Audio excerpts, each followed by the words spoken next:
What's up, YouTube? It's Rico here, CEO of Sourcify in Asia, host of the Made in China podcast, and the host of the Sourcify in Asia YouTube channel. Back with another one. I'm hanging out in Hong Kong, and I'm sitting right next to Madison. Could you please give a little introduction about yourself? Sure. It's always a little bit awkward to introduce myself, but we'll give it a go. Hi, I'm Madison Ashley. I'm originally from Florida in the US and have been living in Hong Kong for nearly 4 years now. I happened sort of by accident onto entrepreneurship when I met a woman who is getting started with a corporate wellness company in Hong Kong, promoting health and well-being and also spirituality in the workplace. And so that company is called Balance Potential. I've been growing and managing that company for 3 years now. And now I've expanded into yoga teaching as well as co-founding an event series in Hong Kong that focuses on conscious leadership. Okay.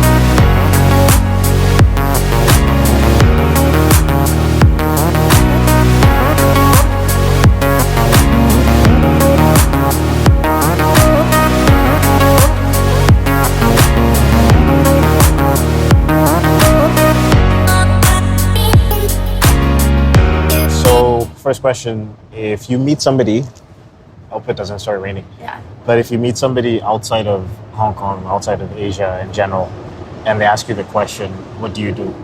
How do you normally answer that question? I tell them that I am managing and building a workplace wellness company to inspire people and support people in living healthier lives, both at work and outside of work. And that I am also working or growing as a yoga teacher.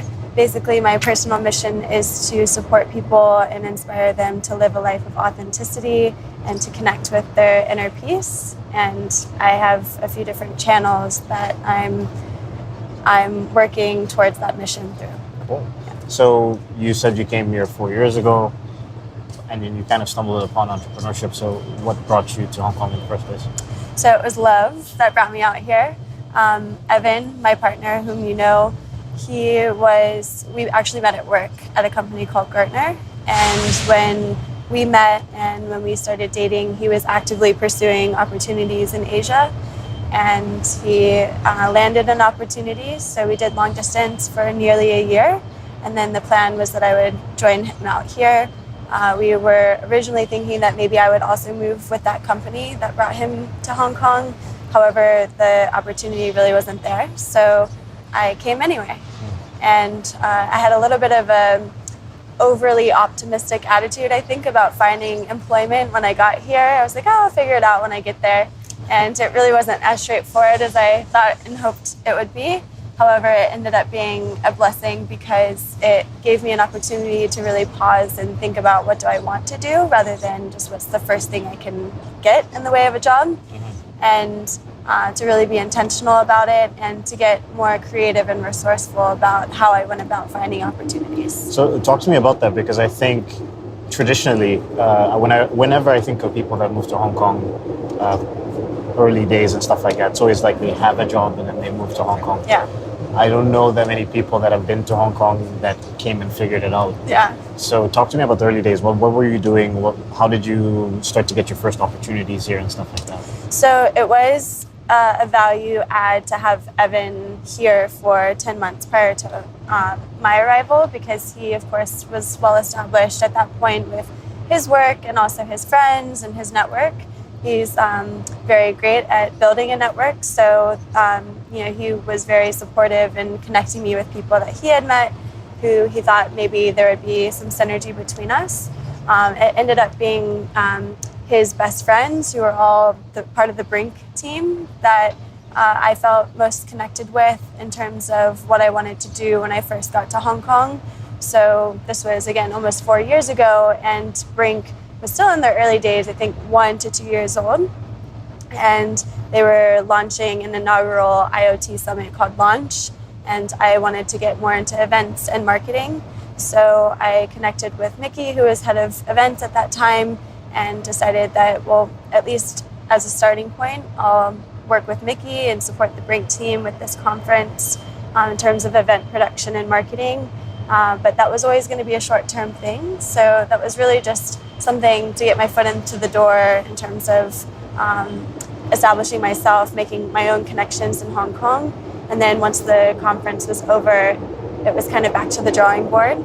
And then a girlfriend of mine had sent me away with a book that was all about finding and following your passion. And one key insight that I took away from that book was, if you don't know what you want to do, one potential way to just get started, take one step in a direction of finding and following your passion, is to choose an industry.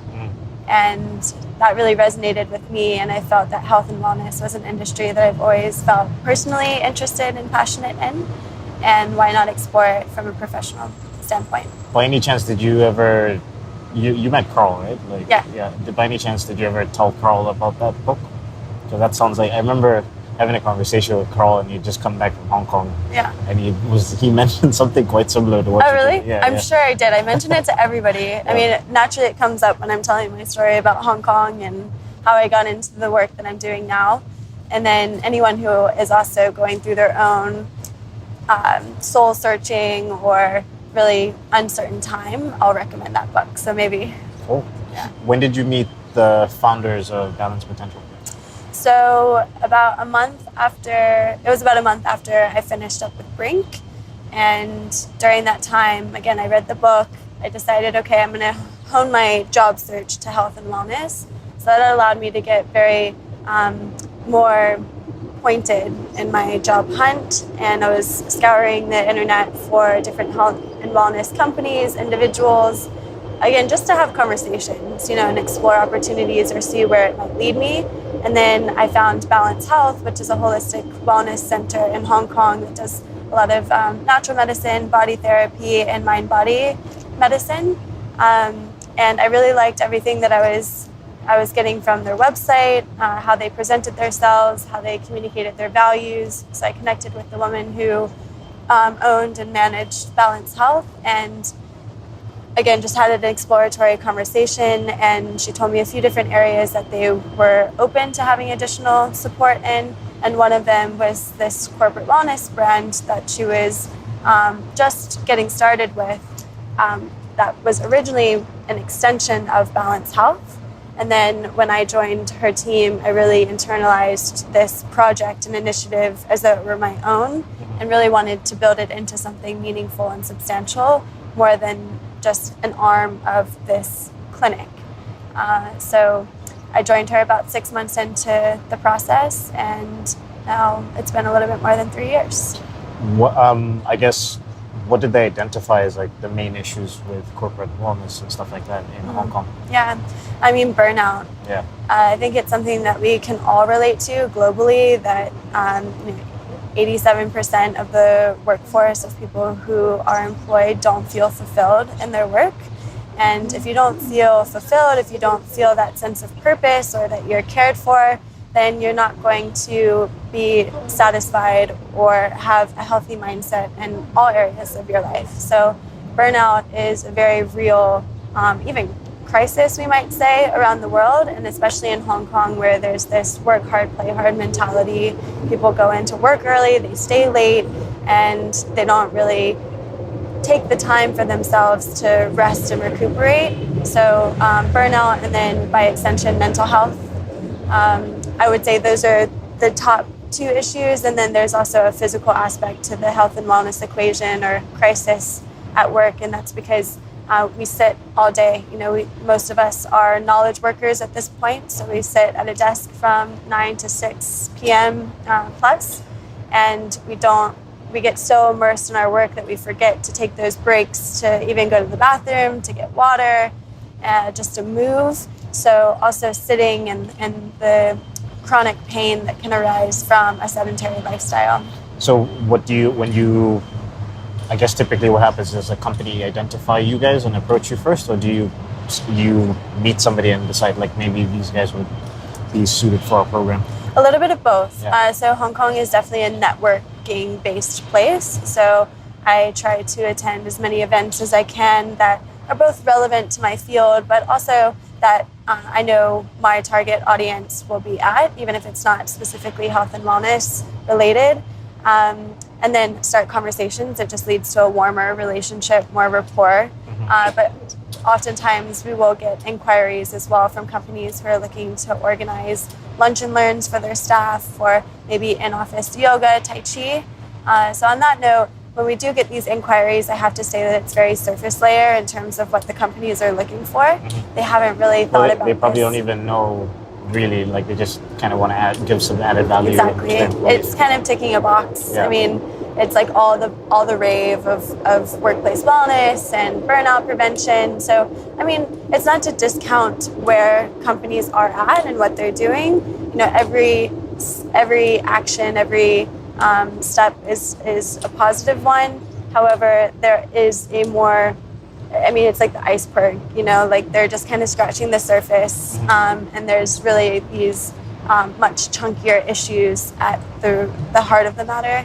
And I think that, you know, Balanced Potential is really wanting to support people, support organizations with where they're at. So we will cater to the lunch and learns and the in-office massage and meditations, while also educating them that, you know, let's think about this strategically and long term, and how can you really support individuals in transforming their behaviors and ultimately transforming their well-being and their happiness, again, both at work and outside of work.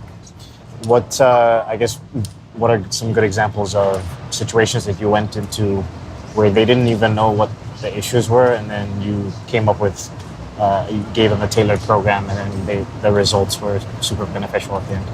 So we worked with one company who knew they wanted to invest in an annual program for their staff, and they were open to our input of like what's most popular, what do you see the highest levels of engagement with. So we put together a program that was a combination of the lunch and learns, because the lunch and learns are a key part of the equation in that they can establish a baseline understanding to a larger group of people around a certain topic. But then, you know, it's not really going to affect much change necessarily in the person's life. You know, just sitting in a 60-minute workshop, hearing about how to eat healthier, how to incorporate more movement throughout your day. So then we want to follow it up with a more individualized consultation, a private session where people can do a deeper dive into specific questions or challenges that they have in their own life that are related to that issue. So we found that to be really effective for the company. We took a holistic approach. So some of the lunch and learns and consultations were focused on sleep health. Others were focused on how to prevent like seasonal illness, so like immunity. And then others were focused more on musculoskeletal health and stress management. And then through those events, we administered surveys to get feedback from the participants on how insightful the sessions were.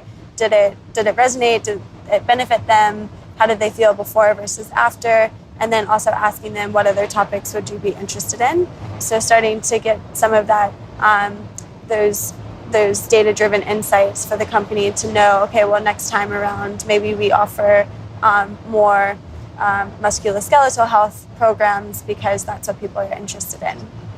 So for me, this is going to be a selfish question. Sure. So my team is comprised mostly of Chinese people, mainland Chinese people, and we have about 4 people, 2 that work in Guangzhou and then 2 that work in northern China. I also have 2 employees in the Philippines and recently onboarded Luke and Vincent. So we have like a kind of multinational team, a little bit spread out. What sort of little pieces of advice would you give me, because I'm actually in the process of trying to build like the company culture, and even for example, we're going to do this offsite in the Philippines, so I want to bring everybody to the Philippines, and you know, even though we're remote, I still want us to be a team. I want people to feel balanced in their work and their life. Yeah, and totally. things like that. So that's awesome. It's a really exciting time for you because culture is so important. I mean, And that's why Balance Potential and my work as an individual has transformed or evolved out of just this wellness programming and more into leadership and organizational culture, which wellness is a part of. But rather than making it this, program that's running, as one employee benefit, how do you bake it into the culture and make this a core value of the company or the organization? And that really comes down to leadership style. So, how do you lead? How do you inspire and motivate your team? How do you engage them? How do you communicate with them? Transparency and authenticity is so important for... Luke, you want to answer that question? He's like, no comment. He's like, cancel his flight ticket to the Philippines. Yeah. But it's tough as a small team, though. Yep. I mean, there, as with anything, there's pros and cons. As a small team, you really have a lot of control and influence, each one of you, on what that culture and the direction of the company will be. So you have a lot less red tape, a lot less hierarchy to have to navigate through. But you also have probably limited resources. So you have to be more creative about how you go about creating that culture and promoting well-being.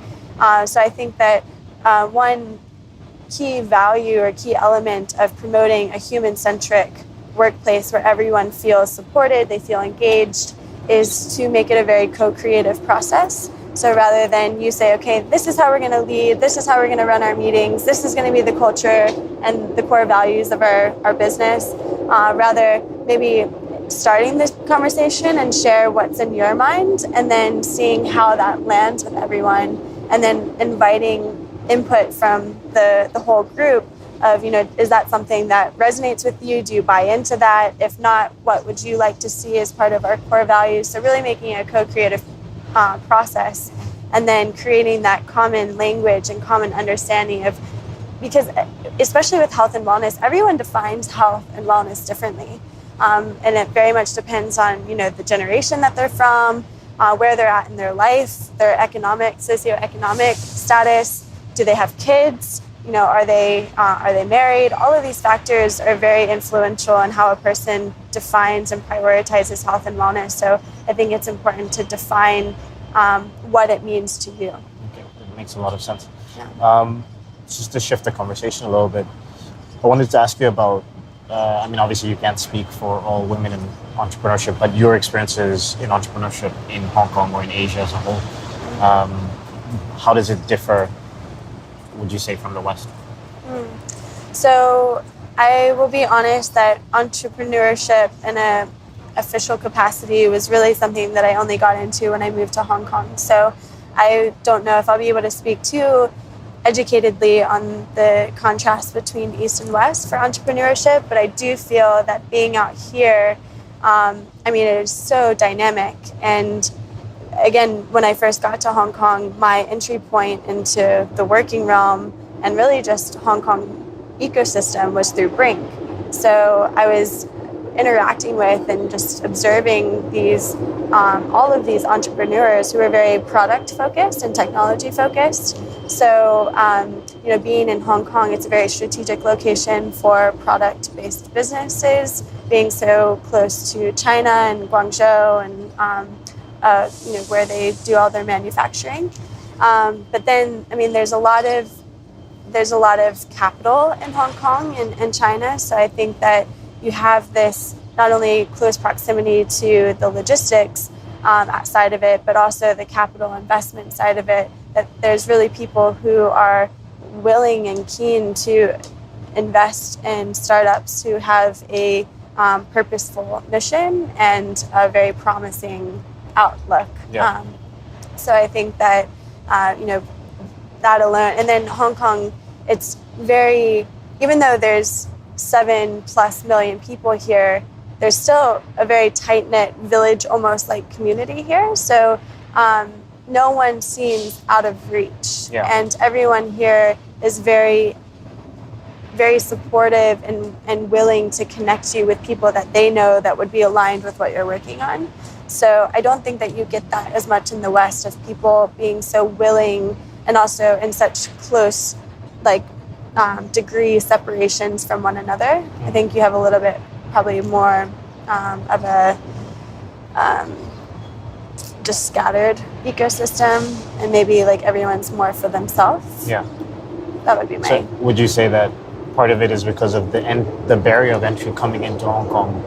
A lot of times if you're living here, it doesn't really matter where you're from. People just already respect you because you're here. Yeah. And if you have a specific vision, they're like, maybe I know somebody who you might be able to connect with. Do you think that's part of it as 100%. well? Yeah. I think that there's naturally that common connection and rapport that's instant because we're all in this amazing dynamic place that's not really our home for any of us, but we're making it our second home, and so we're all in that together. So I do think that that naturally makes everyone a little bit more communal and supportive of one another. And then I feel that Asia in general, I mean, it's this up and coming region of the world, whereas the West is more established and maybe because of that more complacent. So in Asia, everyone's like thirsty for like progress and development and changing the world, and there's just that really entrepreneurial spirit in everyone to make shit happen. Yeah, exactly. And so they want to help people make shit happen and to make the world a better place. And so I feel that for better or for worse, that constant energy of like, I need and want to be doing something important and meaningful for myself and for everyone. What is your proudest entrepreneurial moment to date?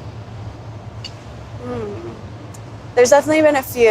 I mean, one that comes to my mind is when we were submitting a proposal for an RFP for a very large organization, a technology company. And I mean, being a small team, you know, it's not like we have a team dedicated only to proposal writing. And it was a very like robust RFP process. So my partner and I, with her husband's support and my partner Evan's support, we're all collaborating and kind of dividing and conquering this proposal because it was also getting down to the wire. I think we got the RFP late or something like that. But anyway, when it came time for the presentation, the interview, I was in India for Manav from Brink's wedding. Oh, okay. And there was no other time to take the call except the time that we were touring the Taj Mahal. Oh my God. So I'm literally like with the Taj Mahal like behind me and like birds chirping and singing, like presenting to this really large technology company. But it made for a great story. So that was definitely a highlight. I think also creating the Conscious Leadership series, which is, again, something that I mentioned in the beginning that I've co-founded with my partner of Balanced Potential, that through our journey with promoting workplace wellness, we realized that, again, this isn't a matter of organizing wellness events and activities in the office. It's really about creating a culture of well-being. And as we were just talking about, a culture is created by the leadership and the policies and the workplace environment. So we really wanted to create a movement where not just in the business development conversations, the client conversations that we are having, but how can we really engage the community to create awareness while also building a community around the idea of conscious leadership, which is leadership rooted in the concepts of self-mastery, of personal well-being, and human centricity. Before I jump into closing questions, because I know we're limited on time, is there anything that we didn't touch on that you wanted to talk about? I think, again, the conscious leadership, that's something that I'm really passionate about. It's a direction that I'm just getting really amped up and started in. So I am really excited. Maybe we'll do another podcast in a year's time and share where we're at with that journey. Yeah. But yeah, conscious leadership. For now, if people want to check out those events, you sent me a link. We'll have it in the description on the YouTube channel. Yeah, for sure. So check out the link. That's our website. Also, if you're interested in the conscious leadership, conscious capitalism movement, there's the Conscious Capitalism Group, who's doing a lot of work around the world to promote conscious capitalism, being more purpose-oriented than only profit-generating. And conscious leadership is very much a part of that. And then if you'd like to keep up and with me personally, I do promote some of the conscious leadership and just individual personal well-being through my Instagram. which is remember to breathe. Okay, nice. Where do you see yourself in the next 3 to 5 years from a personal standpoint? Yeah, so I've only just gotten to a point in my life where like 3 years seems like, okay, I can actually envision 3 years from now. 3 years from now, I do want to be going back to my personal mission of inspiring people and supporting people to live a life of authenticity, joy, and peace. I want to be doing that and spreading that message and scaling my impact. So that's through yoga teaching, through the culture and leadership transformation.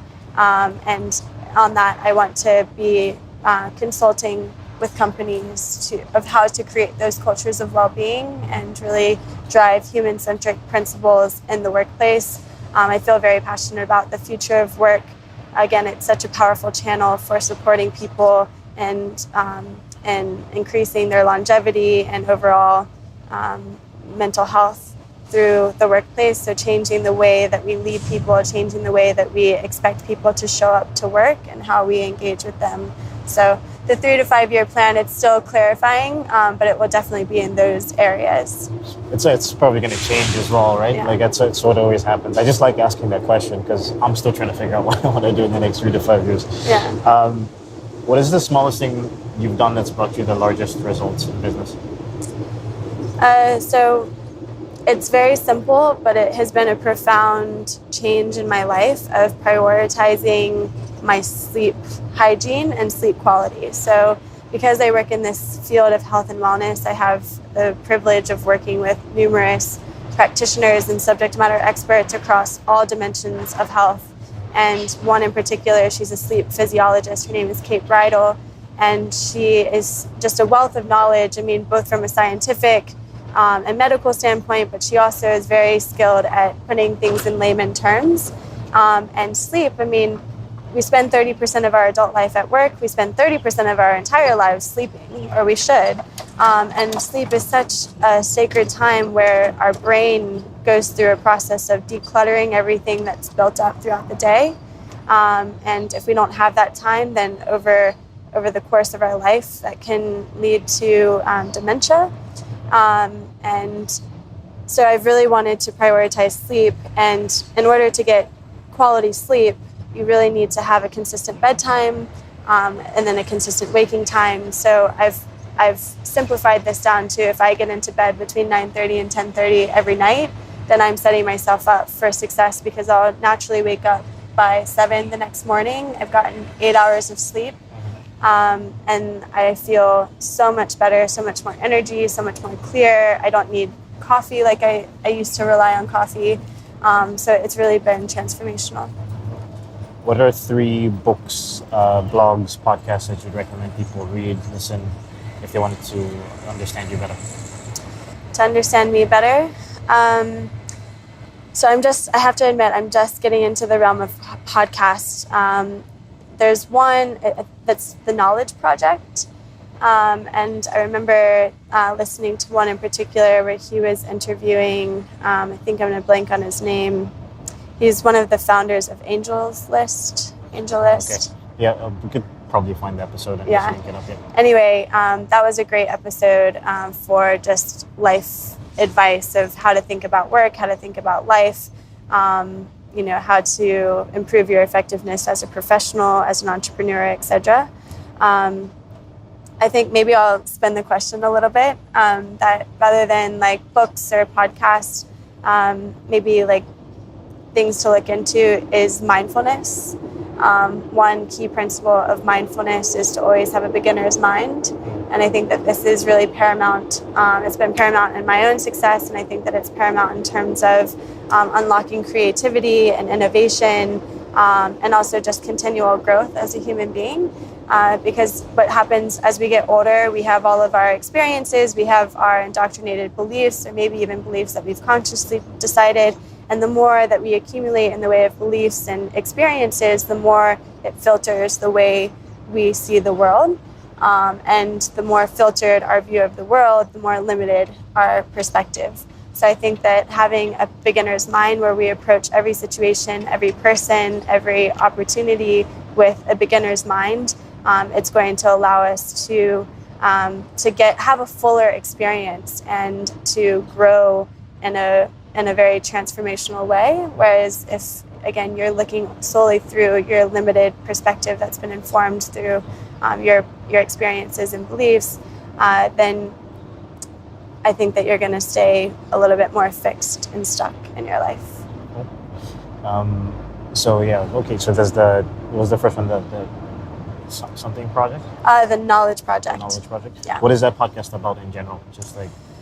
So I am not a religious subscriber. My impression of it is that it's similar to Tim Ferriss's book that he put together. Tools of Titans? Tools of Titans. I think it's similar to that, where it's just picking the minds of great, successful people and capturing and collating the different experiences and words of wisdom that they have to provide. Cool. Madison, thanks for being on the show. Thank you so much for having me, Rico. So if you want to reach out to Madison, we'll have it's balancepotential.com. We'll have all the links up in the description on the channel. If you want to reach out to us, that's podcast@sourcefinasia.com. The show notes will be at sourcefinasia.com/made in China. And I'll check you guys out next week.